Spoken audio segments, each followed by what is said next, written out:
Hey, what's up everyone? It's your girl Brain Shanae, and today I'll be sharing with you my July wrap up. So please stay tuned.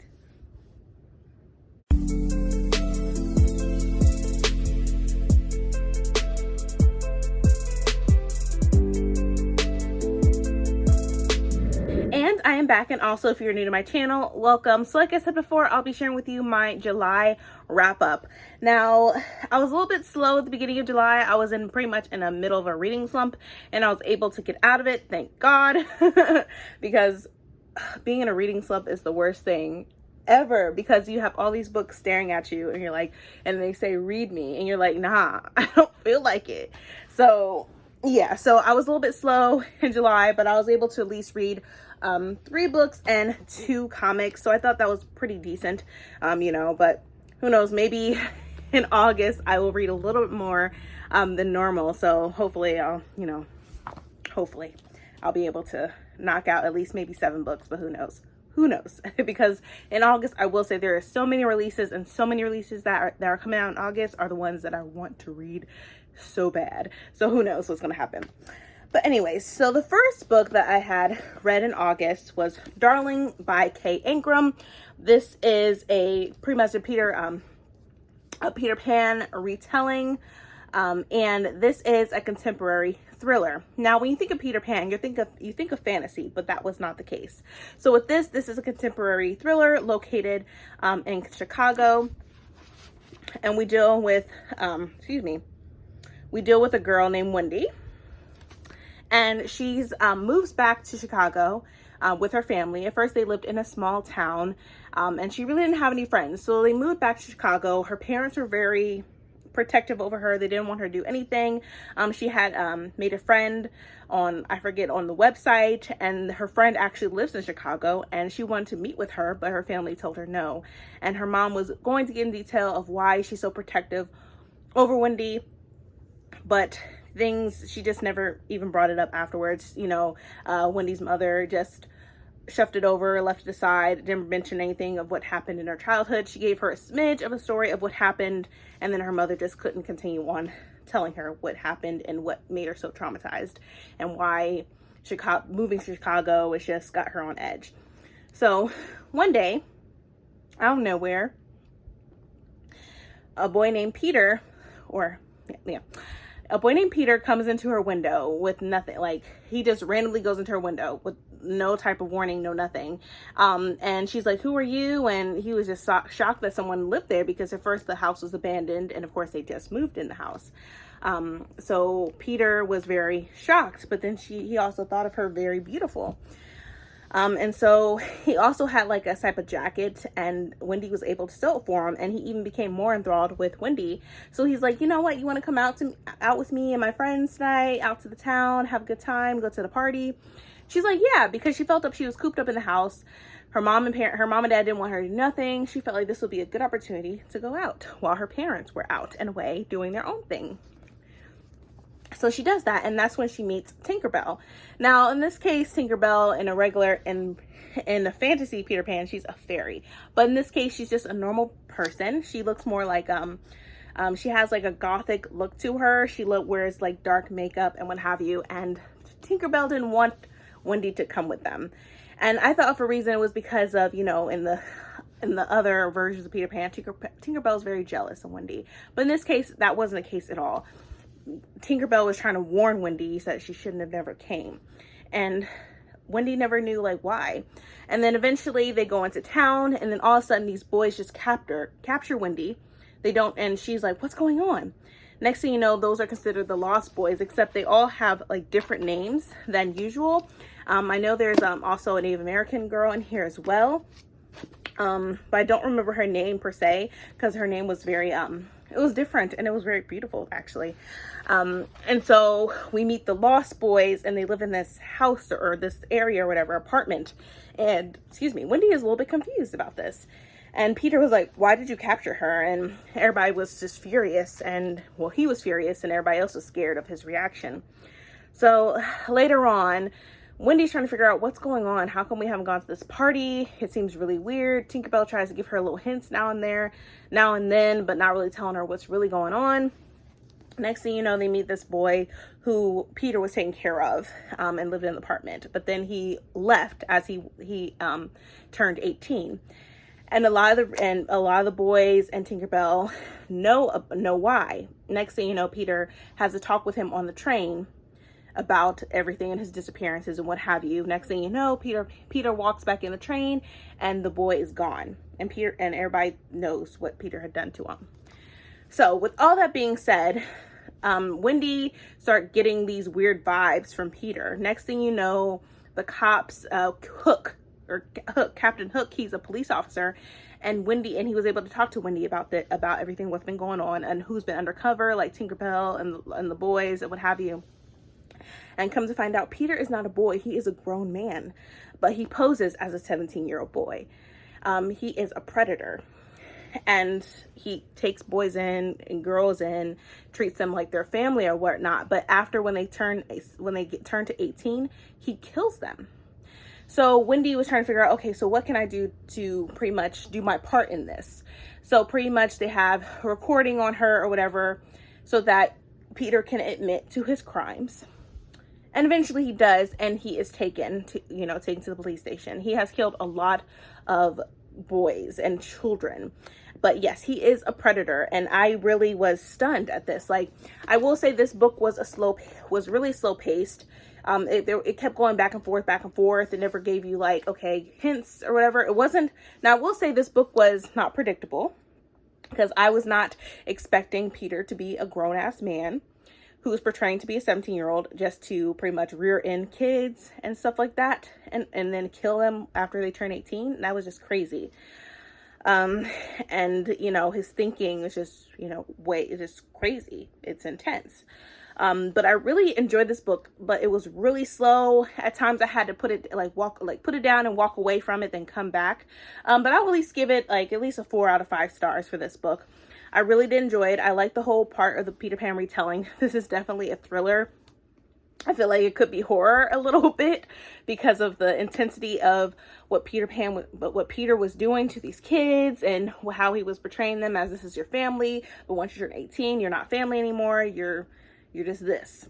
And I feel like Peter does this to kids and stuff like that, especially when they turn 18, because he feels like they will turn on him and try to turn him in. So he tries to pretty much end their life before that even takes place.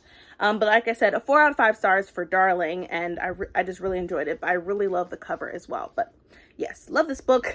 Contemporary thriller, but I feel like there's a little bit of horror in there as well. But yeah, I really like this book. So yeah, so we have this one. Next thing that I read 2 comics. The first one was Black Panther, Long Live the King. This is by Nnedi Okorafor with Covington, Arajo, Del Pedino, and Ford. This is going to when, of course, T'Challa is ruling Wakanda, and he's noticing like there's hurricanes just randomly happening in the kingdom and around in Africa, and he's trying to figure out why. And he comes to find out his father's pretty much his father's friend, who's a scientist, was trying to do something with the vibranium. Next thing you know, it was just getting out of control, and T'Challa found his father's friend / scientist body as they were trying to figure out why there was just earthquakes appearing. As you can see, the graphics are really beautiful. This is one scene where how can I say this, earthquakes are happening. So I kept saying hurricane for some reason. Oh my lord. But earthquakes were happening, and this is because there are shifts regarding the vibranium, and pretty much in this comic they're still learning about vibranium and what the functions of it and what it can actually do, as far as they've already using it, but they feel like it's even more complex than that. And so even his sister is trying to figure out everything about vibranium to the T. So I really enjoyed this. I gave it a 5 out of 5 stars because I really just loved the graphics.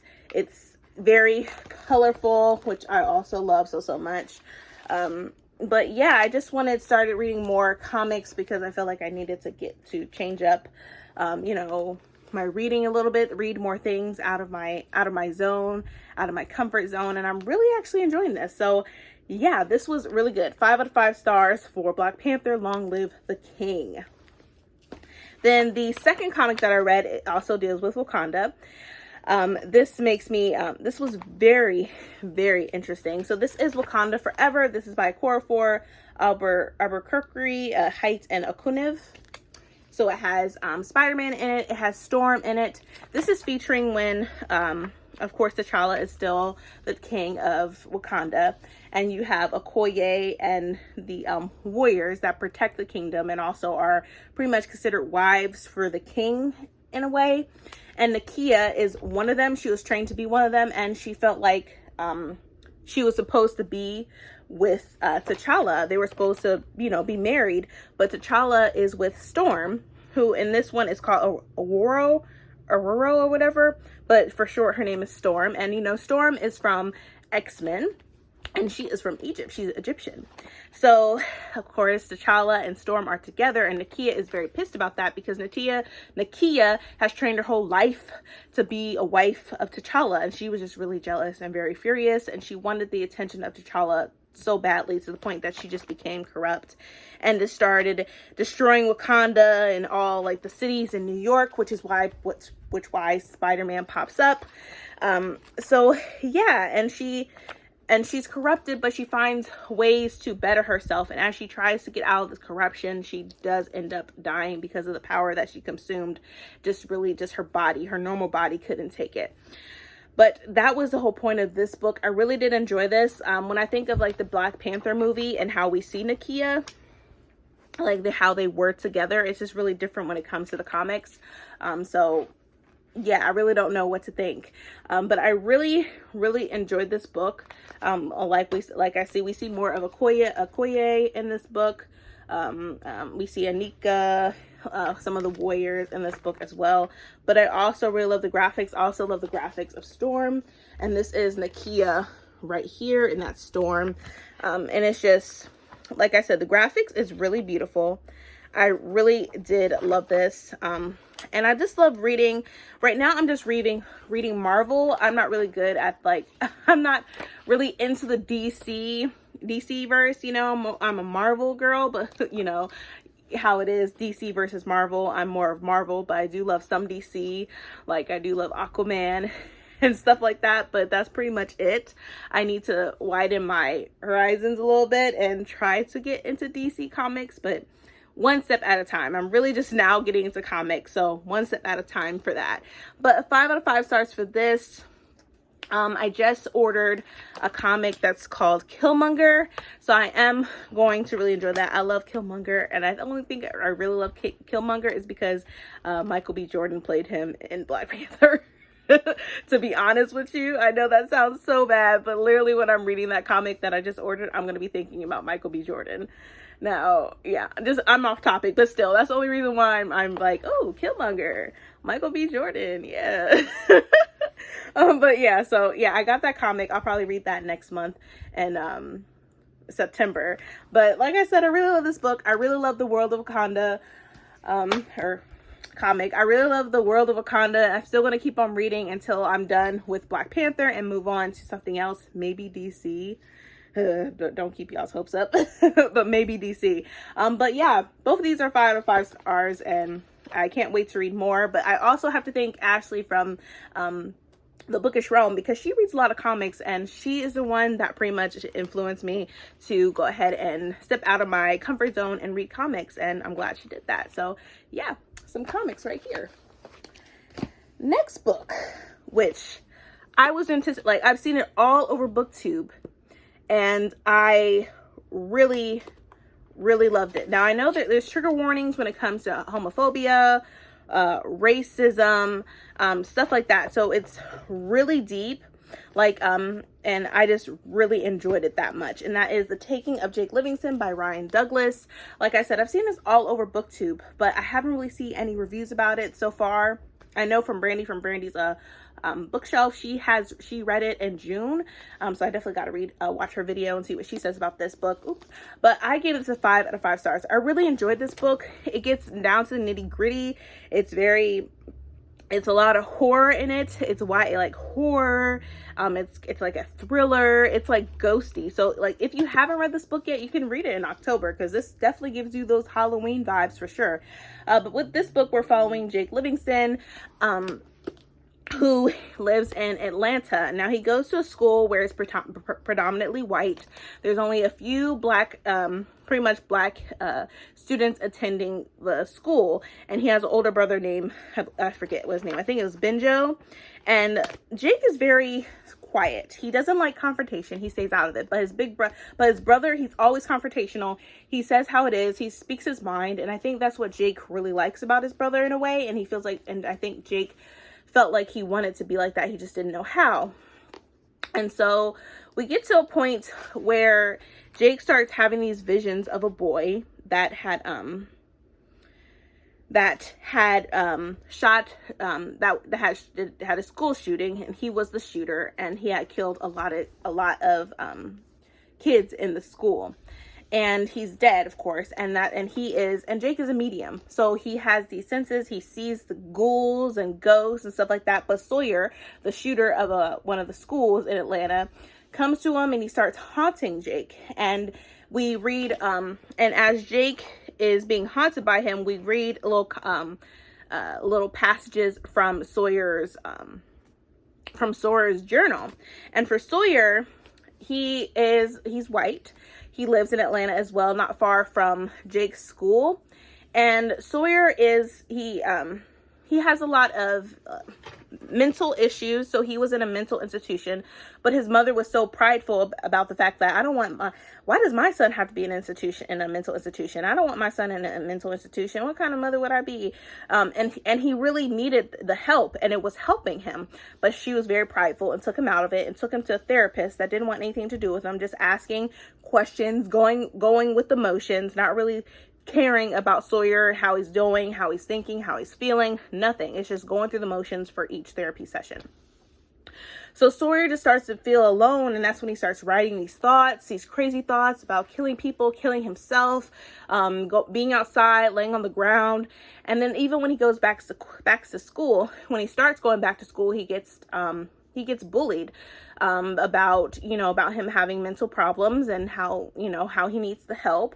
And so he gets bullied by one of the football players, or, popular kids and stuff like that, and bully him and call him, homo, stuff like that. So like I said, trigger warnings, there's homophobia in this book, racism, a lot of that, bullying, everything. And so Sawyer, he just had a breakdown, and to the point where it wasn't happening. And so as he started getting more deeper into his thoughts and having more dark thoughts, bad thoughts, things that you can't really imagine, it gets really intense. He starts hanging out with his uncle because his mom thinks it'll be a good idea, and they go shooting.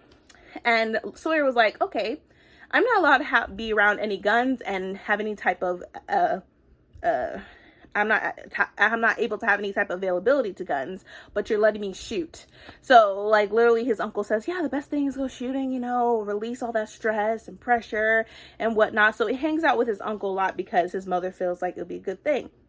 Next thing you know, his uncle tries to molest him and rape him. And his mother didn't believe him and did not believe what his uncle was about to do to him. So that was really his breaking point, because she believed her brother, his uncle, over her own son. So that was his breaking point, and that's when he came to the school and started shooting up the school and students.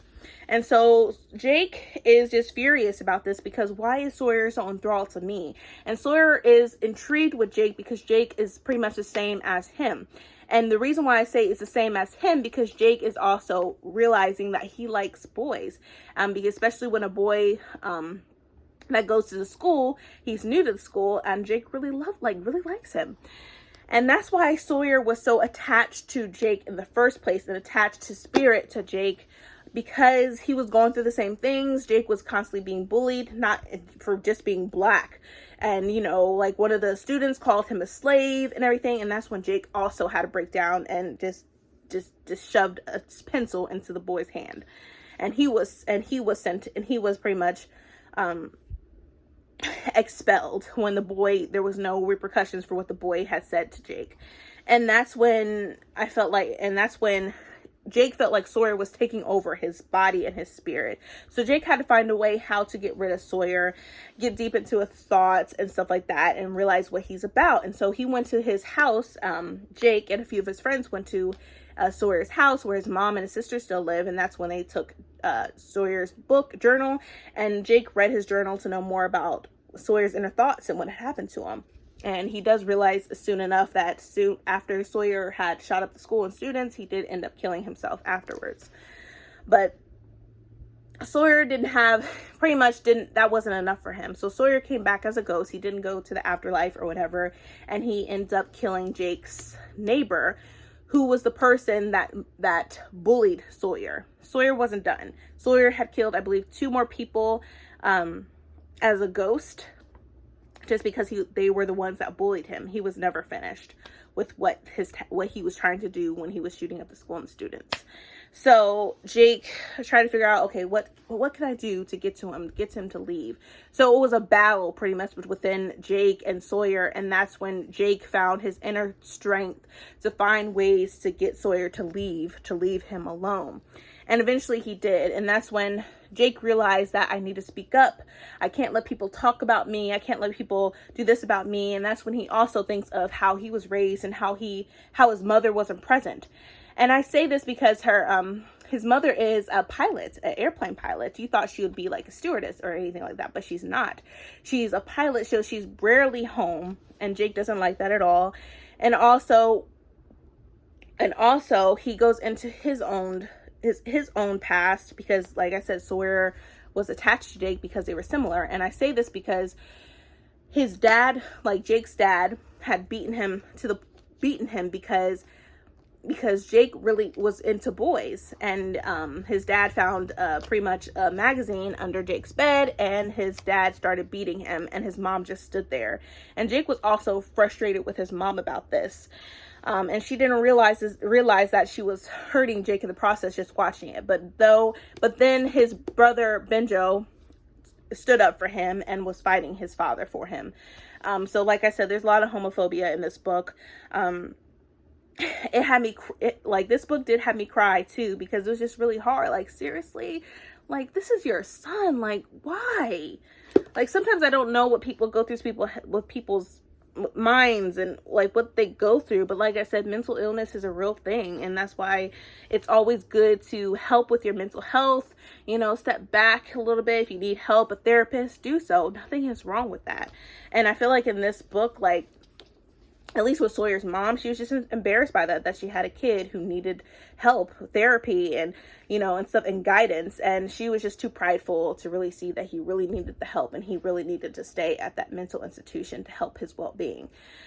But overall, like, Jake was looking into himself, and he realized, like, why he was so quiet and why he wasn't open about his sexuality is because of his dad, and his mother was just not, was not really there for him. And he expressed that to his mother, and his mother was trying to realize, like, yeah, you're right. But then his mother also saying I was stuck into my own state of mind, because before you and your brother came into this world, I was also being beaten and stuff like that. So Jake also realizes that his mother also went through trauma with his dad. So this book is intense to the point where everyone should read this book, because it's really, really, really good. 5 out of 5 stars for this one, because it gets deep down into a lot of mental health, everything like that, homophobia, racism. It goes way in depth about this. I really love it. It's really chilling. It's haunting. It has you thinking about certain things, especially in your life. But yeah, like I said, I really enjoyed this. Ryan Douglas had done a marvelous job with this book. A 5 out of 5 stars. So if you haven't read it, go ahead and do so. But if you want to wait till October, that's still good too, because it definitely gives you those Halloween vibes for sure. But a 5 out of 5 stars for The Taking of Jake Livingston by Ryan Douglas. I love this book. Last but not least, I had read this book, and I did a separate review about this book because it was one of my anticipated books, and I loved it so much. I read the first book so much, I could not wait to read this and do a whole review about it separately. And that is This Poison Heart by Kaylin Barron. If you want to know what I thought about this book, I'll leave the video up in the card so that you can watch my book review about it. But I really enjoyed this book. There's going to be, I think, 2 more books after this one. So This is not a standalone, you guys. And I'm glad that it's not. Like, this book was beautiful. And if you like Greek mythology and stuff like that with a black twist to it, black girl magic twist to it, you definitely gotta read this book. But anyways, like, if you want to see a review, like I said, it'll be up in the cards. But this will not disappoint you, I promise. But that is it, you guys. Those are all the books and all the comics that I had read in July. I really hope you enjoyed this video. But like I said, these are all the books and I really enjoyed them all. But anyways, like I was saying, if you really enjoyed this video, please give me a thumbs up. Also, hit that subscribe button and that bell to be notified when I upload more videos in the future. But thank you so much for watching, you guys. And please stay healthy and stay safe. See ya.